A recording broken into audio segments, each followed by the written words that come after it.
I'm Alex. I am on the board of directors for the American Opinion Foundation, which controls the wonderful school, the Freedom Project Academy.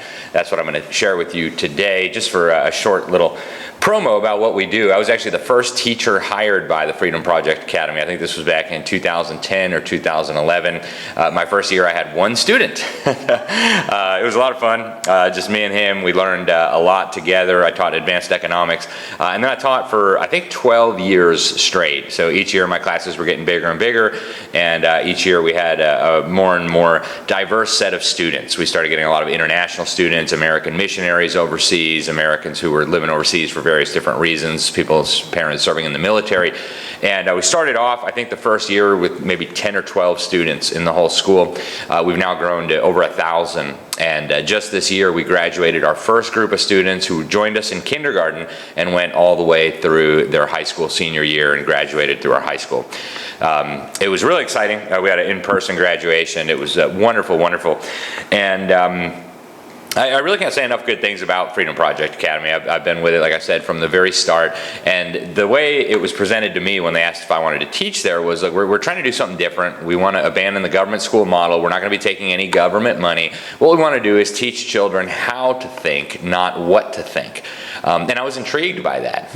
Wow, imagine that, letting kids do their own thinking, teaching them logic and reason and evaluating evidence. And so that sounded really appealing to me. So that's why I got involved. I finally stepped down from teaching just a couple of years ago because I could no longer guarantee that I could be in front of my computer every Tuesday and Thursday, just because of the amount of travel that I was doing. But it was a lot of fun. It was some of the best times of my career. It was teaching these very, very bright students.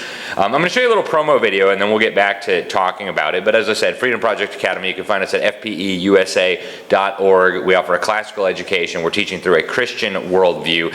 Our students can read because we taught them how to read using phonics rather than the quack methodologies that are used. We do teach them real history, real science, and we also give them the tools to evaluate the knowledge that they're receiving. But here's a little promo video. We'll roll this, and then we'll come back and talk a little bit more about it. Well, do you remember when America's schools would teach you about patriotism and history, and you'd say the Pledge of Allegiance and maybe even say a prayer? Of course you don't. You've sent something to me this weekend, and you said, what is the name of this place? Freedom Project. Freedom Project. Freedom Project. Freedom Project. Freedom Project. Freedom Project. Freedom Project Academy. And you know, one of the toughest decisions we can make as parents is how to educate our kids and with whom. Our last two kids we put into a school online. And I wish I had known at the time about Freedom Project Academy. They put into practice what we talk about in the movie Indoctrination, where we're talking about the problems of the public school system. Well, they provide an alternative, and an amazing alternative. What you're doing is so incredibly important. The greatest teaching is going to happen outside of the traditional college, high school structure. It's going to be going back to the great roots of Aristotle and Ayn Rand and Adam Smith. So I fully endorse and love what you're talking about. This past year, my wife and I took the plunge, and we were like, you know what? Let's enroll one of our own children in there. And so our son Noah has been in Freedom Project Academy this year, and it's been amazing. My band spends probably 200 days a year on the road, and I didn't want to leave my little girl at home, so we searched and searched for a way that she could do school and still be with me. And then we found FPA, and for us, it's absolutely perfect. The classical education is the way to go. It's the way Thomas Jefferson learned. It's the way Ben Franklin learned. This is the answer. It's affordable, it's flexible, the parents are loving it, and mostly I think it's the kids. They're coming home and they're saying, I don't hate school anymore. I love school. They're utilizing the tools of the future while giving an education that is rooted in tradition and timeless moral values.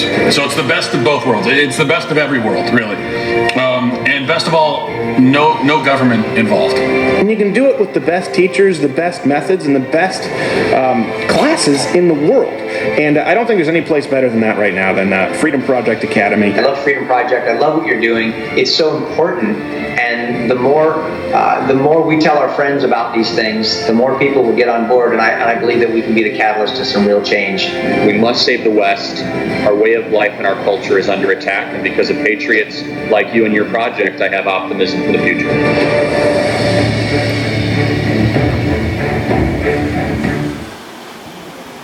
So there you go. That's a little bit of a promo for Freedom Project Academy.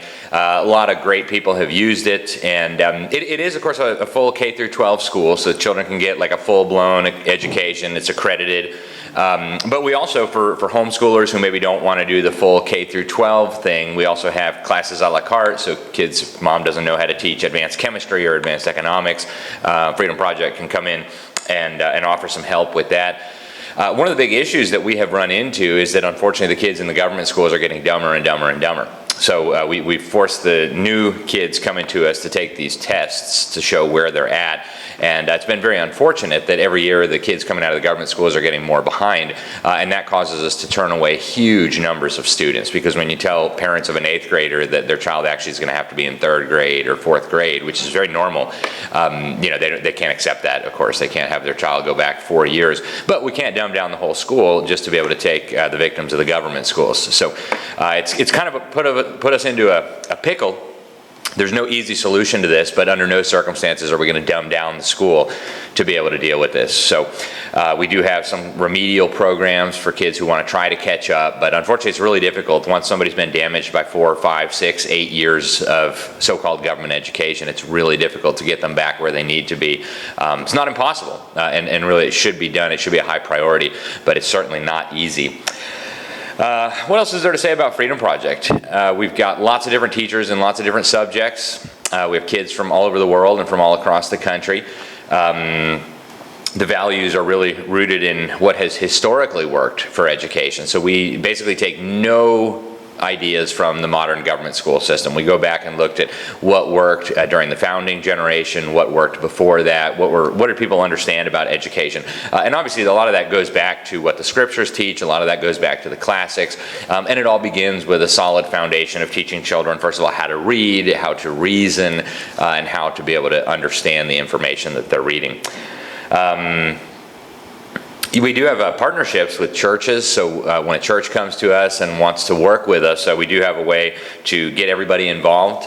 We call it a partnership, and so what we'll do is we'll work with this church. As long as they can set up a room with computers and an adult to make sure that children aren't spitting spitballs, things like that, then we can do really good deals on stuff like that. And we've got quite a few partner churches that we've worked with over the years, because what we really want to do here is rescue as many children as possible from the horrors masquerading as education in the public school system. So that's our mission. The Freedom Project actually grew out of something similar to Camp Constitution. The JBS was doing summer camps all across the country, and eventually they decided, hey, we're reaching some kids for a week, maybe 2 weeks out of the year. What if we could reach a whole lot more kids for a whole year and teach them all the things that they need to know God, to be good citizens, to be able to lead effectively. And so that's kind of where the Freedom Project idea came from. And we've got lots of resources available online. Even people who don't use our school use a lot of our resources. You can find the book list. A lot of homeschool folks use that. And I think even for the people who are homeschooling, or even for the people who have their child in a public school or a private school, there's a lot still there that you can use. For example, classes a la carte, or even the book list. We've used the book list quite a bit in our own homeschool.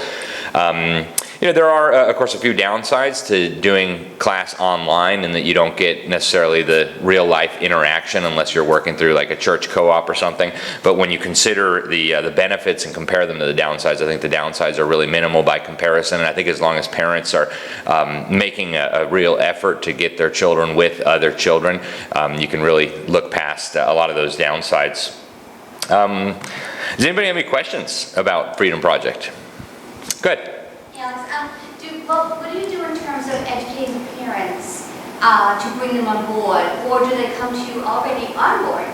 Because what I found is I've taught in public school for many years, and the parents just separate themselves from their child's education, and they totally rely on the teacher to be the parent, the social worker, the psychologist, the teacher, as you know, and all that. So I was just wondering how you marry that. Yeah, well, the reality is most of the parents that are coming to us are in a different category than the parents that are sending their children to government schools. They're parents who are willing to make the investment because they know what's happening in the public schools is not acceptable. We do work with parents, especially the ones whose children need some extra help, and we do have a lot of resources for parents as well. People can go to our YouTube channel. We've got a lot of good stuff there. But thankfully, most of the parents that are coming to us are people who already understand that they have a responsibility for the education of their children. That's not the government's responsibility or anybody else's responsibility. It's theirs. And so that's good. We do, I think, attract a different category of people, which is a blessing, right? I do a lot of talks exposing some of the problems with the government schools and also kind of what is the purpose of education. We really have lost sight of that. And so things like that and the different people that are recommending us, that I think has also helped bring parents up to speed on what they need to know when it comes to education. But yeah, if you go to the website, there's a lot of information there about our philosophy of education, why we do what we do, why we won't take government money. Right? That's become really a big thing now in Republican states is, hey, the government's going to give you free money. As Reagan said, I'm from the government and I'm here to help. So we don't do that because we don't want to be controlled by the government. We don't want the government telling us what to teach, how to teach it. We are accredited and by a good private school accreditation service, but we'll never take instructions from the government, and we intend to keep it that way. So yeah, good question. Thank you. Yes, sir. How much? The last time I looked, it was less than $2,500 for a student for a year, and we also have a scholarship program for those who can't afford it. So it's really, really affordable. You know, any parent making a reasonable amount of money could theoretically afford that. And we have scholarship programs for those who can't, and for children of fallen law enforcement officers, things like that. So we've got some generous donors that help subsidizing that. Me? Yeah, go ahead. Okay. Practically, how many hours a day does it take for a student, do you think? Is it a Monday through Friday, put 3 hours in, or can you give me a little bit? Typically we'll do 4 days, so Monday through, if the child takes the full course load, becomes, you know, full-time student, it'd be 4 days, typically 4 to 5 hours of class, and then maybe a little bit of homework, but a lot less than the government indoctrination centers. You really don't need 8 hours a day of so-called instruction, and then 3 hours a day of so-called homework. So yeah, we don't overburden the kids like the government schools do to keep them busy. What would it be then, say in a day? Like, because you do have online some kind of presentation, right? Yeah, well, these classes are live. They happen online, but we have, it's not Zoom, but it's a program similar to Zoom where the teacher will be presenting and the children can raise their virtual hands. They can interact with the teacher. We also have something called Anytime Academy, so for the folks who maybe live in Australia or have an irregular schedule, if they can't come to the live classes, we have other options where we'll record the lessons and then parents and students can access them whenever. But yeah, you really don't need the amount of time that government schools waste to provide a world-class education that is far superior to what the government offers. Can you expand? You're at 10,000 students now, is that right? No, we're over 1,000. Over yep. 1,000. You have room to expand that. Absolutely, yep. It will grow. It will, yeah. It's been growing very, very rapidly, and we expect that to continue as more and more parents realize the dumpster fire that the government school system is. We expect more and more parents to come to us. But like I said, we're kind of limited by the fact that we won't dumb down the school. More and more families are coming to it. When we started this, we were looking at the placement test, and the average child coming to us from a government school was maybe 2 years behind. Now we're looking at 4, maybe 5 years. Well, the COVID mess. Oh, yeah. Yeah, and it's getting worse and worse. I mean, it's at the point now, as you guys know, the kids don't even know what bathroom to go into. I mean, they are so confused. They can't read. They can't do math. It is an unspeakable tragedy. But, you know, with that in mind, we still can't dumb down the program for the students that we have. So that makes it tough. You know, there's a lot of students that we would love to be able to help. We'd love to be able to take them in, but we understand that parents can't settle for having their child go back 4 or 5 grades. It's understandable. So it's a limiting factor on our growth, but I think it's going to keep growing. Mm-hmm. Did you have a question in the back?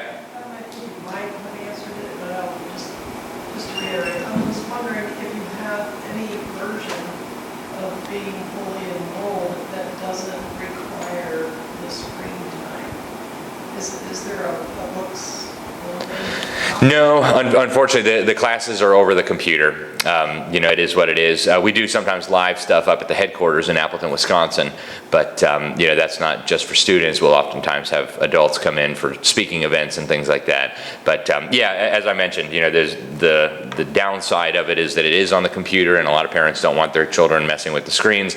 But I think it's very different than, say, screen time where someone's scrolling through TikTok or YouTube or something and watching cat videos and stuff. You got learning styles. Yeah, absolutely. I've got several that just cannot focus on screen. Yeah, we've got the same thing. We've got a couple of boys that we tried an online math program, and it's hard. So different children have different styles. So go ahead. How many kids are in the classes in general levels? The elementary, middle, high school. When I was teaching, the maximum class size I ever had, I think, was about 24 students. Yeah, and when it gets bigger than that, then we try to break it off and have another section. And that was in the older grades? Yeah, that was for high school seniors. Yep. Mm-hmm. Sure, man.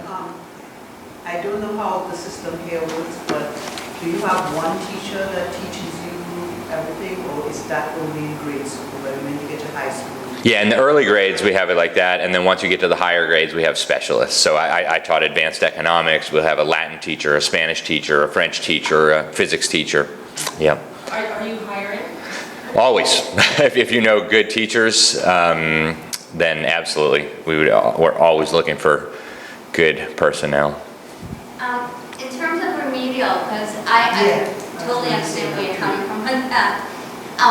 For remedial, or for kids that have special needs, is there an accommodation for that? And I know you had mentioned that, no, we don't really want to, obviously we're going to not let that child go back. They're in 8th grade, they don't want to go back to 4th grade, like I get that piece of it. But would there be perhaps or consideration for like a remedial type of program? We do have some remedial courses for families that are joining us and want to try to get their students up to where they need to be. And we do have and have had historically some special needs students. I think it's evaluated on a case-by-case basis, but I remember we had one little girl, I wrote an article about her for the New American. She had been studying in the school, and it was like a life changer for her. She was basically immobile, stuck in a bed, had some sort of terrible disease. I can't remember what it was called, but she really flourished with the school. It was really exciting to see that. So, And in terms of the remedial learning, the academic side, is there any option? I know you don't want to take the entire group who are in any particular grade backwards, but is there any way on the outskirts of this that you can at least fast track or bring some students, because there are students who have been left behind, yes, because of what they're teaching them, they're indoctrinating and teaching. And there are some students who are smart enough that can catch up if that's they're basically honed in on and that's all they're about. Yep, we absolutely do. We have some remedial courses, so when we get students who maybe didn't learn how to read properly or didn't learn some of the basics, we can try to help them come up to where they need to be, but without obviously compromising the quality of what we're teaching. So, so here you have the prices, $1,530 for pre-K students per grade, $2,500 for students per grade once you're K through 5, and then $659 for 6th through 12th grade, and that's per course. And then there's discounts if you do the Anytime Academy, where you're not interacting live with the teachers. Then the homeschool options, you've got good deals there per course, $298 per course. So a lot of different things there for people, and I would encourage you to check out the website. It's FPE, like Freedom Project Education USA.com. And lots of stuff there. If you know any churches that want to help rescue kids from the government school system, it's one very good option. There are a lot of great programs out there. My wife and I, as you guys know, we homeschool ours, and we really love what Freedom Project Academy does. We're involved in classical conversations. We've started a local co-op where a bunch of families come together and parents kind of take turns teaching whatever they're good at. I got to teach history one time, which was really fun, to 4th through 6th graders. My wife taught civics, and there's so many great things to do. I really don't think there's any excuse anymore for parents to be putting their children in government schools with resources like this, and even for the people who don't have money. There's scholarship funds available. So lots of things out there, and one of the things that we're doing through JBS is our one of our action items, one of our missions, is to rescue as many children as possible from the government school system. So we're working on doing that through Freedom Project Academy, through educating parents, through educating pastors, and I truly believe personally that this is one of the most important things we could be doing for our country and for our freedoms. If we don't rescue these children, if we don't make sure that they get some sort of reasonable education, all the other fights that we're fighting are going to be for nothing. We're going to lose on every front. So it is critical that we take this seriously, and it's good that there are resources like this. So again, fpeusa.com and .org will get you to the website. We've had over 3,000 students so far. We've been doing it for 15 years. And again, classical Christian education. And even for the folks who can't afford it, we've got ways to help make that happen. So thank you guys so much, and God bless you.